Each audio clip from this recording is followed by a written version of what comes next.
So now we're going to get to our keynote talk, and it's going to be given by Jim DiCarlo, who's at MIT, and he's going to talk about reverse engineering visual intelligence.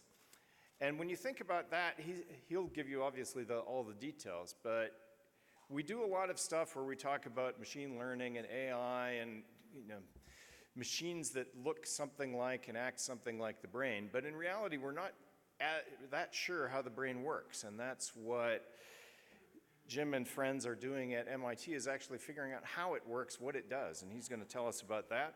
He joined the McGovern Institute at MIT in 2002, where he's currently the Peter de Flores Professor and Chair of the Department in Brain and Cognitive Sciences. He has a MD and PhD in biomedical engineering from Johns Hopkins, and he did some postdoc work at Baylor.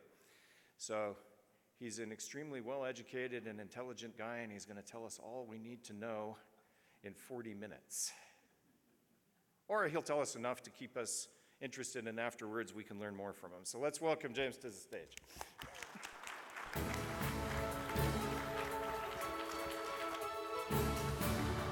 Thank you.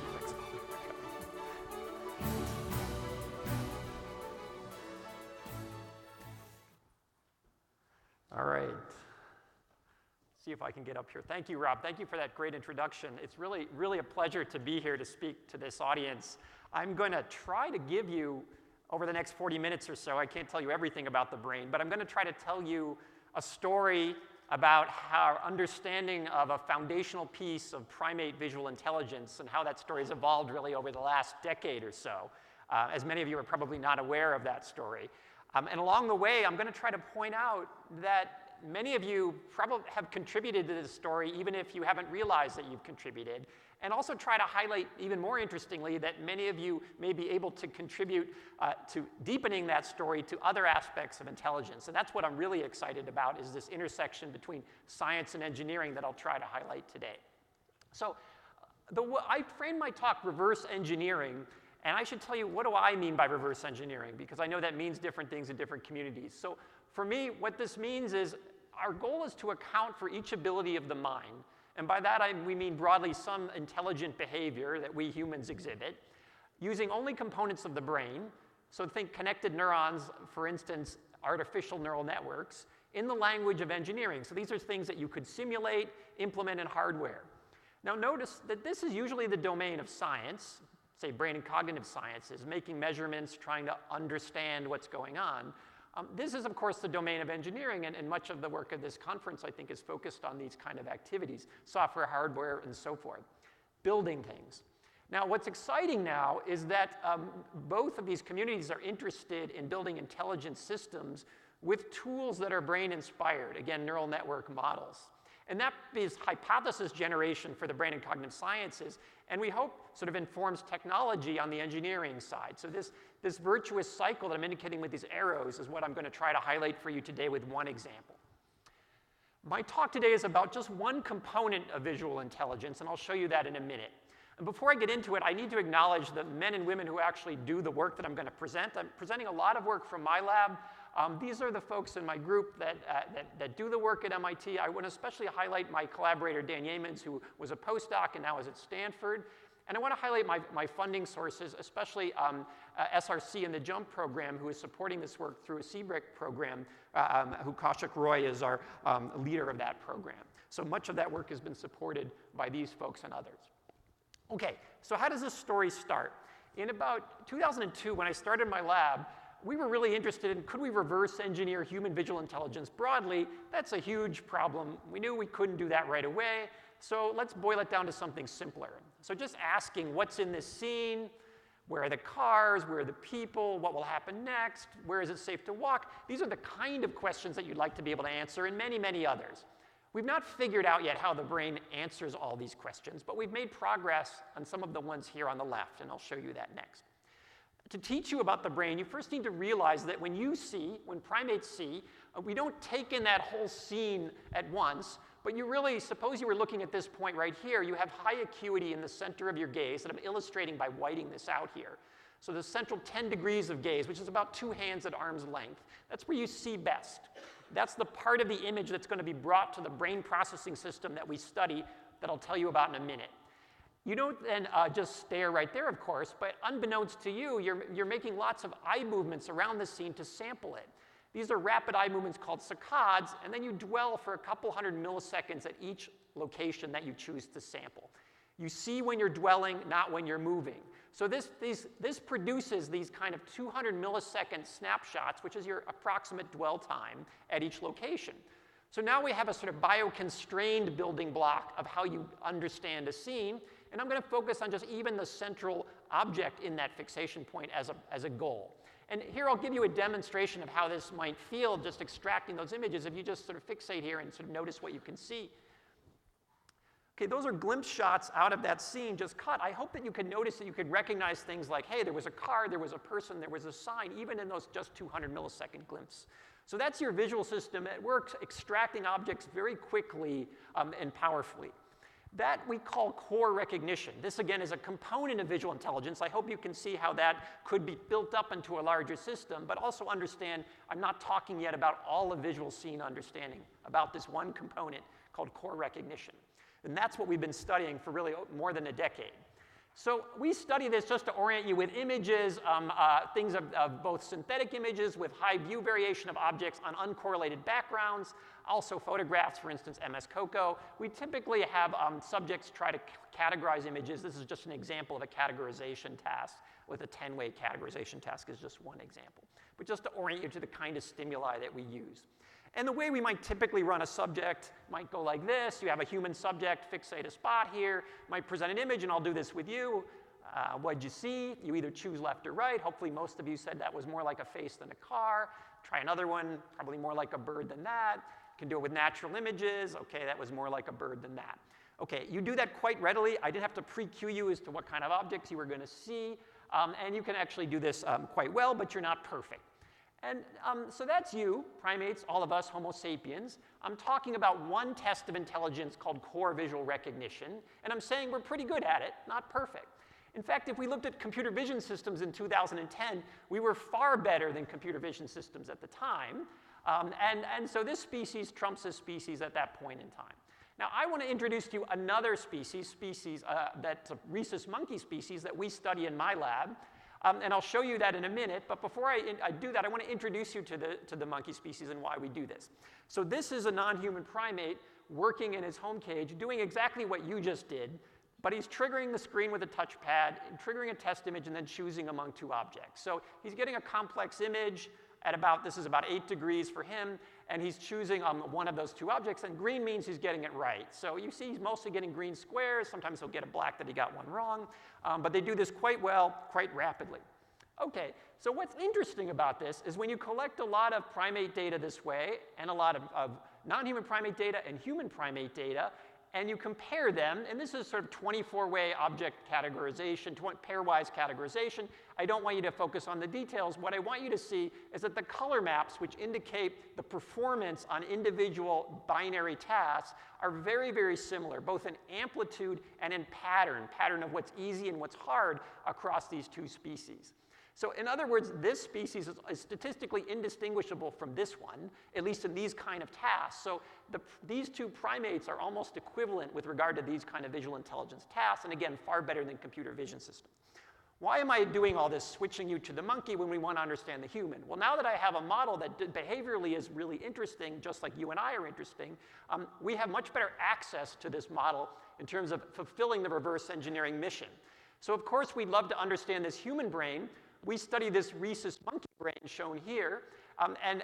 The reason we do this, again, is because we have much better access. And because of that, there's been decades of work to understand the parts of this monkey brain that are involved in the task that I just showed you.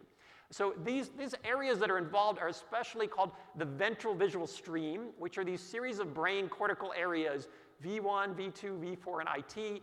As an engineer, I like to lay them out this way instead of this nice laid out pattern where you have millions of neurons in each different area. There's connections into the area and between areas, so-called feed forward and feedback, and there's recurrent connections as well. So this is a schematic of the anatomy illustrating kind of schematically the neurons within the ventral stream of the non-human primate. And we especially are interested in this highest level of the ventral stream called infratemporal cortex, or IT, because lesions here produce deficits in this kind of task. So we basically know where the hardware lives, we wanted to understand how it actually works. So to do this, we first have to get a sense of kind of how what we know about the system already, even when we started our work. So when you take an image like this one and it's played on your eyes, your retinal cells transduce that pattern of light into patterns of activity in the back of your eye at the retinal ganglion cells, into spiking patterns that are transmitted into the brain. That's sort of like a nice camera at the front end of the system. That pattern of spiking activity that's schematically illustrated here with these colored dots is the rapidly transmitted and transformed to new patterns of spiking activity as it goes all the way up this system here in about 100 milliseconds, producing a new pattern of activity in IT cortex, illustrated by these red dots shown here. Think of those as firing neurons in IT cortex. I'll show you them in a minute. New image, new pattern. Go back to the old image, you get the old pattern back again. So these are reproducible patterns that are being produced by this engine here. And your homolog of IT, just like the monkey, can actually follow along with a lag, again, of about 100, 150 milliseconds in humans, but follow along at rates that are even faster than your natural saccadic rate that I showed you earlier. This is a little bit faster than natural saccadic rate. So, and so the system is quite good at quickly producing these neural patterns at the top here. And let me show you what these patterns are in more detail if you haven't ever seen some neuroscience data. So if you go in and record with a microelectrode individual neurons in IT cortex of the monkey, neurons communicate by transmitting spikes, as you probably know. Each of these tick marks is a recorded spike in response to one of 4 images shown here. And different rows are different presentations of the same image.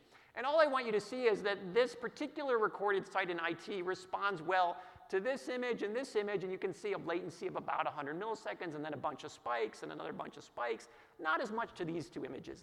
Other sites respond differently. Some like this likes this image, and not so much this one, and so on and so forth. You can record different sites, and you get different patterns. Okay, so we quantify these, and the spikes are already very interesting, but one thing we do to take as a first approximation, is we quantify this, as counts over a time window. So we can vary this time window. Here we're just going to average over 100 milliseconds. We're going to average across repetitions. So we're averaging the spikes essentially in a region like that. And that's called the average or the mean spike rate. So we get a very good estimate of how much this neuron likes or responds to this image, or this image, or this image, or this image. And we do that, of course, for all recorded neurons. And we typically record hundreds to neurons, and we can pool thousands across animals by recording with chronically implanted arrays with many electrodes in each array that are put in during a sterile surgery, but we can record from the same sites for many months. So we gather a lot of data that way, and here's an example of what our data might look like. Again, 100 to 1,000 IT sites. Again, here's IT schematic for you, just as shown here. And these green indicate the mean response rate now, not across a single site, but for one image across many neurons. And there's sort of an example of spike rates that you might see for these different neurons for this particular image. So this is like an IT feature vector that we can estimate it from the data. We do this not just for one image, but here's 8 images, but we can do this for thousands of images. And this is a typical data set for us, thousands of images, thousands of neurons. Okay, what is interesting about this is these are kind of direct measurements of these IT neural patterns. And what we know is that if you just take simple linear decoders, and various forms of them work, that these patterns are powerful in the sense that they explain both the magnitude, the goodness of performance, and the patterns of performance in the non-human primate and the human that I showed you earlier, these behavioral data. And so this is really summarizing a decade of work prior to what I want to tell you today, is that this code is already quite powerful. In fact, we showed that that code, by virtue of having that neural code in IT, the primate system was more powerful than 2010 computer vision systems by virtue of essentially being able to produce that IT neural code. But that, as an engineer, leaves you a little bit empty because I'm telling you there's a magic code in here, but I'm not telling you how you compute that code from the image across all these different areas. I'm just telling you this is really good for supporting with one linear step object recognition. How is that code computed from the image? Or similarly, what are the intermediate codes being computed along here, the intermediate patterns of spiking activity? And what I want to tell you is there was a breakthrough in about 2012 for our field that I'm going to tell you about now and understanding what's going on along that pathway. So in 2012, the responses of IT neurons, they were a complete mystery. So I showed you the code was powerful. There's the data there that we can record. And if you just eyeball the data, you say, let's take one of these neural sites. Let's call this site 4. This is the response across 1,600 test images. They're grouped by category that was used to generate the images. These are all images that have a chair in them. And you might call this a chair neuron because it tends to respond more to some chairs, a lot of chairs relative to other things. But some chairs it doesn't like as much as some images of boats. So it's a very complicated pattern that isn't really fairly described. And you can stare at these images all day long and try to figure out what really drives the neuron. And people did that for decades, but it really didn't get very far in terms of understanding. Here's a classic neuron in IT. Similarly, it's so-called face neuron involved in face processing. It responds more to faces than to other things, but not to all faces. And it likes some images of cars better than some images of faces. So clearly, there's something complicated going on. It's not as simple as just saying it's a face neuron. There's some example images there. In other words, these neurons were quite mysterious as to what made them go. Now, of course, as engineers, we like to build models of what's going on, not just words to describe what's going on. And others had been working on this for decades. So people were building models of what was going on in this part of the visual system using a lot of clues that they had learned through a lot of neuroanatomy and neurophysiology through many labs over decades. So we knew, for instance, things I've already told you, that there's this sort of stacked series of areas of about 4 to 6 deep areas. We knew that there was spatially local, approximately linear processing of the inputs from the prior area into the next area, that was repeated across the visual field, which you now think about today in terms of implemented as convolutions. We knew that there were certain threshold nonlinearities, normalization, nonlinear pooling. We knew that there were rate codes that were computed quickly, like I just showed you there, and that they were powerful. So these were kind of facts that we knew, but they didn't give us a model of what was going on. People in 1980 started to try to build models, artificial neural networks, that tried to implement these ideas. This is a model by Fukushima that tried to do recognition with some of these ideas embedded in it. My colleague at MIT, Tommy Poggio, spent more than a decade working on an upgraded class of this called the HMAX class of models, implementing these ideas, and made good progress there. Some other folks in my group worked on sort of optimizing parameters within this space and built even better models. But then we had a bit of a breakthrough around 2012, and this work was led by, again, Dan Yeamans, who was a postdoc at the time, and Ha Hong, a graduate student. They built a model in the lab that we called HMO, which you won't have heard about and you don't need to hear about, because the key points are really the procedure by which we arrived at this model. So let's tell you about this HMO model as trying to be a model of the ventral visual stream of the monkey. HMO is an artificial neural network model. It has, of course, thousands of units in each area that are schematically illustrated here. There are different filter types, as you know them, across each different area, illustrated by these planes. The details, again, were local processing inspired by this sort of neuroscience constraints that were used to construct that, as shown here. So these ideas were all baked in. I think of this as neuroscience guiding the architecture in terms of the mesoarchitecture and even some of the microarchitecture, but not giving it down to the last detail. Now, what did we do? We said, well, we think this part of the brain is involved in this task called core recognition that I told you about earlier. And we knew that from lots of behavioral work, and I mentioned some of it. But then the interesting thing that happened is we started to take engineering. So you take automated design, which I think this community knows well, and let's just say optimize or tune the model parameters, especially the ones we didn't know, to try to just get this kind of architecture to solve that kind of task. And so I'm not saying this part is biological. In fact, I think what we did is not biological. This anatomy is roughly biological, and the task is biological. So using these kind of automated procedures, we're able to essentially evolve new visual systems. So each choice of parameters here, I think of as a new proposed artificial visual system. And so I think of this mostly as sort of evolution within the computer to try to evolve visual systems that might be like the primate visual system. What does it evolve to be? Well, that's what I'm going to show you next. If you take this artificial neural network, this is one that was evolved to try to solve core recognition tasks. This was just an example neural network. And again, the details of the network don't matter to the points I'm going to make here. What's interesting is, and this is the point I made earlier, once you have neural networks, you can now engage with the brain and cognitive sciences community and say, well, look, we have lots of measurements of what's going on in the neurons across here, and then we can make comparisons between one and the other. So we can ask, given this model has an area called model IT, the brain has an area called IT, we can make a one-to-one comparison and say, does this thing look anything like this thing functionally? And the way we do that is we find the artificial model neuron in here that looks most like the real neuron that we record here.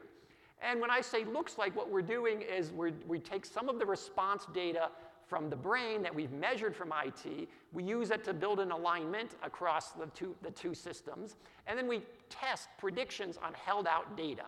So we can then ask how well does these model neurons, and sometimes we use linear combinations of them rather than single ones, how well do they predict the biological responses here? And it turns out that they predict them remarkably well. And that's what's shown here, and this is essentially the breakthrough. So these mysterious, complicated responses here that were unexplained before, shown in black, here are the predictions on held out images for a neuron, a simulated IT neuron that was found in the manner that I described to you, evolved in an artificial system. And you can see it's following the details quite well, but not perfectly. Here's this so-called face neuron that I showed you a minute ago. And again, the model neuron that best aligns to this predicts its response to even the individual variations of images within the face category. So it's explaining precise details that were mysterious to us before. They're not perfect, but they're just quite good. So this was, again, a real breakthrough because, again, these previous mysterious responses were now at least mostly explained. Okay, so we, of course, can quantify this.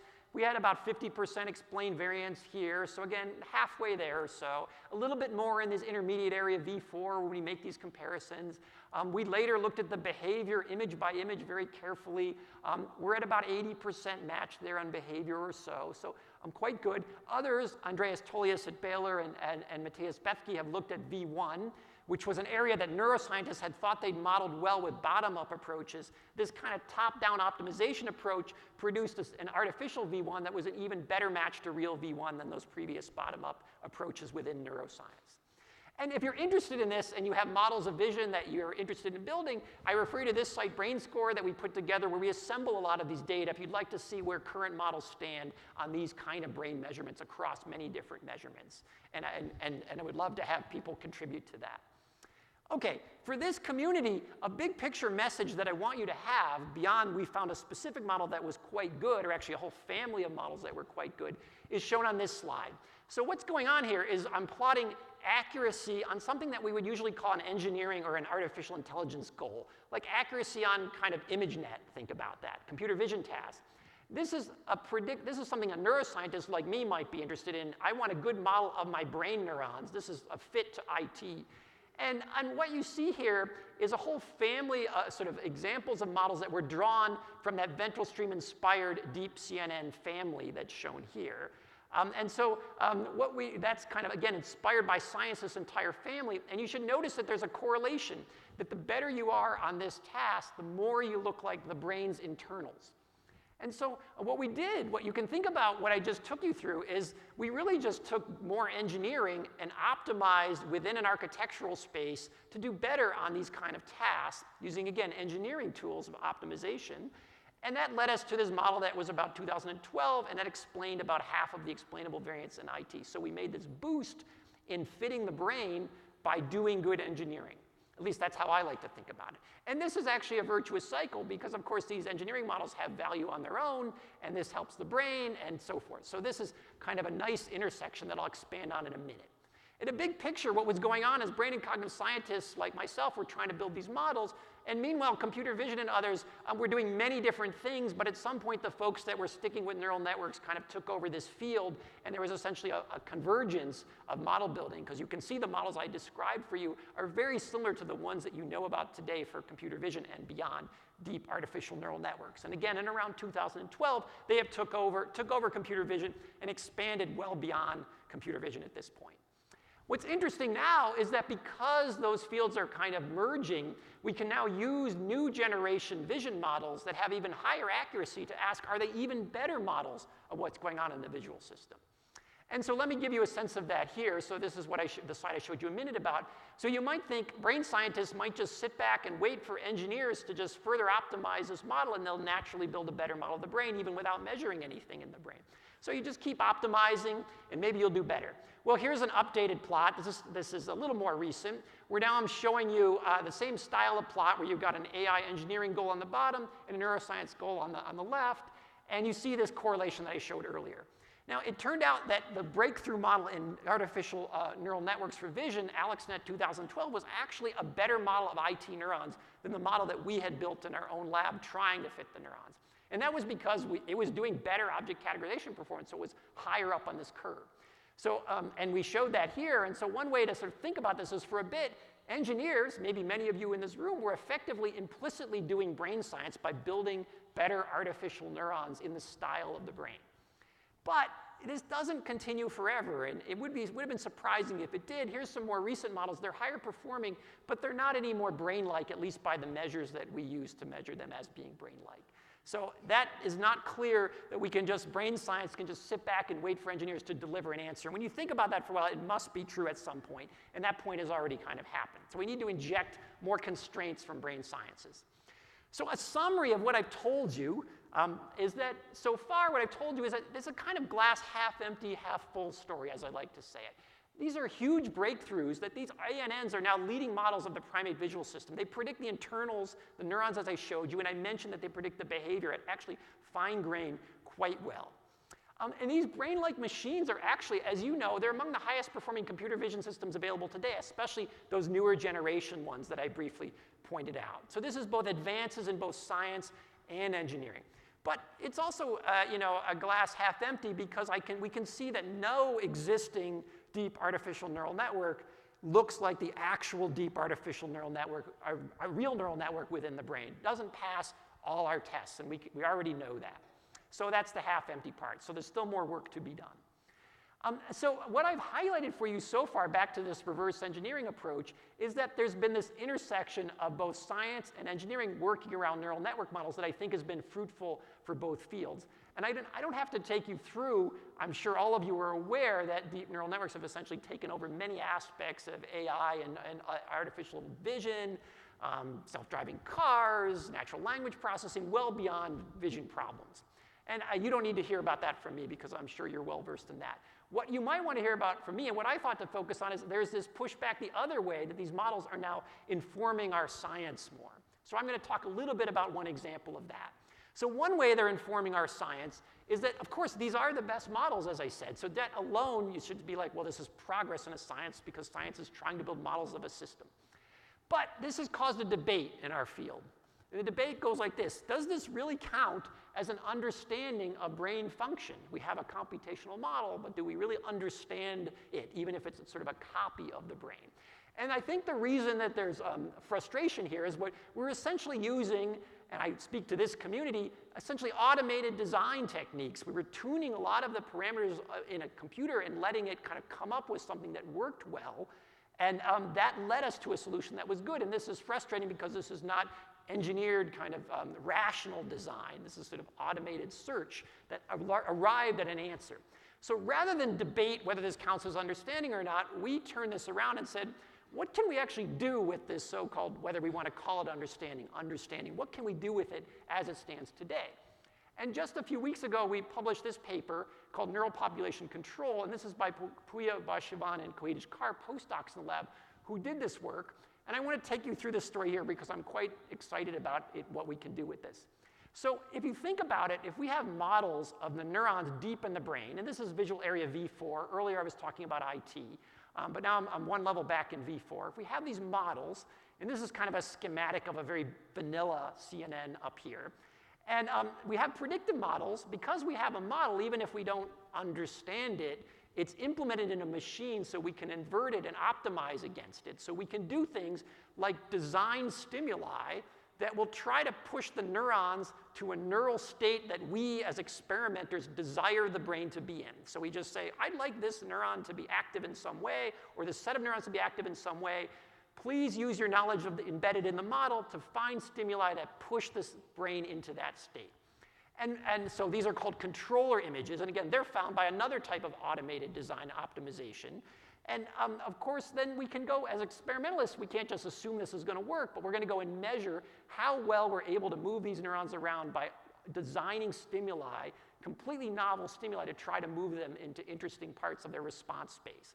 How well can we non-invasively, again, we're showing patterns of light on the eyes, luminous power, how well can we control the neural activity by this approach now that we have a model of the system? And so let me show you one example of how we're doing on that. So again, this is mid-level area, visual area V4. This is one example neuron shown here. This is the model's predicted firing rate of that neuron. This is the actual firing rate. These are on held-out images. And the first thing you should notice is look how well those blue points line up along that line. What that means is the model's doing quite well. And this is essentially what I told you earlier, that the models are actually quite predictive of the neural responses. And so this is actually the best image that we found in our natural set. It's some image of a plane, and there's some parts that we think are within the receptive field of the neuron that are most driving this neuron's response. OK, but here's the fun part. So if this model is correct, then it should be able to find us stimuli that it thinks will drive this neuron way out here beyond its natural range. So this was one of our first goals, was like, could we use the model to superactivate neurons within the brain? So just pick a single site, just one site, focus on it, try to optimize stimuli that drive the neuron beyond its maximum observed, like up into this range here. If the model's good, it should be able to do that. So here's examples of image optimizations. This is just for 5 example V4 sites. Of course, we start with pixel noise, and then we optimize against the predicted model of each neuron. These are 5 different neurons. And you can kind of see these interesting patterns that emerge. They look like textures. They're kind of fun to look at. It's interesting that they're very different for each of the neurons. They don't all go to the same thing. OK, so does this work? Well, here's the synthesized controller images. Again, these are 5 different runs. Notice you don't get the same thing out, but they're kind of similar perceptually. And what's quite interesting is that they actually do drive this neuron well beyond what we had seen before. And that it was really impressive to us as a test of the model and being able to control the neural activity. You could look closely and say this is not quite perfect because I would love it if those points were right on this line. So the model is sort of thinking the response should be a little higher than it actually is, but still well beyond what it had been producing with natural images. But what I get really excited about is not those kind of single neuron examples, but what you can do when you think about entire populations of neurons. So imagine that you have a population of recorded neurons. These are 40 V4 recorded neurons. And you'd like to say, I'd like to find stimuli that activate just one neuron and none of the others. That's not something that probably very likely happens in the brain, if it ever happens. But it's something we can ask the model to try to help us find stimuli that cause that state to happen. These neurons, you should know, they all can respond to the same part of the visual field. So you can't just put energy into different parts of the visual field and make this happen, because they're highly overlapping. And in fact, when you try to find the best natural image to cause this to happen, this is what you get. You sort of kind of activate the target neuron well, and these are supposed to be low, and they're a little lower, but they're kind of higher than we'd want them to be. So a lot of this old methods have this undesired off-target activity with just searching through natural images, saying it's like a chair neuron, and this is the best image that you could find. Here's the new method. The synthetic controller uses the model and says, I'm going to find this crazy image here. And you could look at it. It has sort of some features that sort of seem a little reminiscent of that kind of funny chair there. But this is not anything you'd ever find in the natural world. There's some high-frequency patterns in here. But it kind of does this remarkable thing that it drives this neuron up and the other one's mostly down. You can see it's, again, not perfect, but it's far better than we were able to do before. So to me, these are really strong tests that the models are actually quite powerful, but not yet perfect. But now we're starting to think about, could we maybe start to use these non-invasive kind of precision stimuli on the retina to set the neural states internally in the brain? Some of these brain areas project to regions involved in emotion. So that could have clinical benefit if we could figure out how to better control this on the retina, even non-invasively. This is something we're just starting to do. So that's a little blue sky. But you can see we can already make progress in these high-level visual areas. So back to the big picture here. As I said, no deep ANN has passed our test. And if it did, we think it would do even better neural control. So even this glass half full part is giving us powerful neural control. But we need better models. So where are we going to find those better models? How are we going to build the next better models and not just be happy with the ones we have at the moment? Well, again, I view this as there's a race going on right now to discover the more accurate models of the primate visual system. It's going to be an intersection between science and engineering. And our strategy goes like this. You choose the best models to drive the new experiments. You then try to do the science to break those models, find where they deviate from the brain. You use those breaks to engineer even better models, sometimes with rational design, sometimes through automated design, as I showed you earlier, and the cycle continues. So the faster we can make this go, the faster we're going to get to better models of the system, the more gains in things like neural control we think we'll see. But the big point is, to do the science in these complex systems, we need engineering, including things like automated design. So I put this slide in for this audience because I know many of you are interested in questions of like, what's really missing? And there's lots of ideas about what's missing. I kind of told you what's in the current models of the system. I showed you how well they work. But what components are missing from today's biomimetic vision algorithms? So there's lots of hypotheses out there. I think there's even some sessions today about some of these. You know, these models, many of them are feed-forward only. They're missing some recurrence, both local short time scale recurrence and longer time scale recurrence. Those connections are known to exist. Correct dimensionality of code, spatial organization of the neurons. These neurons have no kind of need to be laid out with wiring costs, as many of you think about in this conference, but that hasn't been put into these models yet. Real neurons have much larger fan-in and fan-out than the neurons that are in these simulations. Our approximations of these neurons are quite crude, as you know, dot products with thresholds. That's not really what a neuron does. It's more interesting than that. Local memory implementations, of course, has implications for power. Asynchronous implementations, spiking implementations. I didn't talk at all today about plasticity. I'm just talking about visual inference. Those are all things that people talk about and think about, and frankly, no one knows. The brain scientists don't know. I don't know. I don't think any of you know which of these things are most important. It's probably combinations of many of them. Even when we say what's important, I think what's really interesting now, it's even deciding what does important mean. I've been focusing on performance, and I've been using performance to optimize networks and become more like the brain.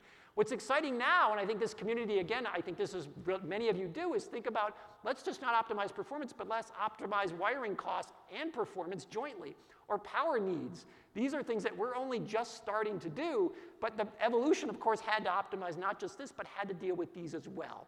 So using optimization to try to kind of choose different optimization strategies that then produce systems that can be tested against the brain is the path I see forward. Putting in some of these elements and others as we're best able to. And we can all do that by our own preferences. So I'll just leave you with one example, recent work from the lab where we've been able to kind of do this and show that by doing careful experiments, we can already see that recurrent circuits are critical even in that first 200 milliseconds of viewing. It's not all feed forward. We've even closed the loop and started to use, again, designed models, some rational design, some optimized design, that lead to more accurate models of the visual system and have less wiring. So again, the notion of wiring costs starting to be injected in these models here. So really what I'd like to leave you with, other than that tidbit, is to say, look, I've been talking today about reverse engineering mechanisms of visual intelligence. Of course, intelligence is much broader than just vision, and I only told you about one aspect of vision. So there's a whole lot more work to do if we want to say we're really going to reverse engineer the mechanisms of the entire mind. That's our lofty goal. That's what I like to advertise for our department.